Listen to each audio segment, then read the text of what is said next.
back, Courtney Morris, Natural Wellness Physiotherapy. Today we're talking part 2 of our Achilles Tendinopathy strengthening protocol. Part 1, we'll link down below, was our isometric. We're doing that for probably about 3 or 4 weeks. We're doing long holds of isometric, long isometric holds. This week we're going isotonic, meaning we're actually going to start moving our muscle through the range here. There's kind of 2 different ways to do this.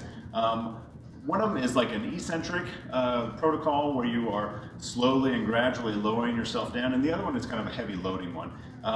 The heavy loading one we would do 2 to 3 times a week, and we would do sets of 15, 4 or 5 sets of 15. Okay. Again, I prefer to do these in standing. Anytime we're recruiting body weight, we recruit more. We recruit more muscle than if we are seated. If you want to, you can of course always add this at the Smith machine, or you can do it with the barbell on your back. Just be careful as you're loading these things. If you have Achilles tendinopathy, you're trying to load this thing safely without progressively making things worse. So one of the ways that I like to do it, and again, we talked about this last time, is that if we are trying to target the Achilles muscle specifically, our knee has to be bent. If we're straight, then we're targeting gastroc. So what we would do is we could do some single leg, or you can do 2-legged, but we're going to start from single leg with our knee bent.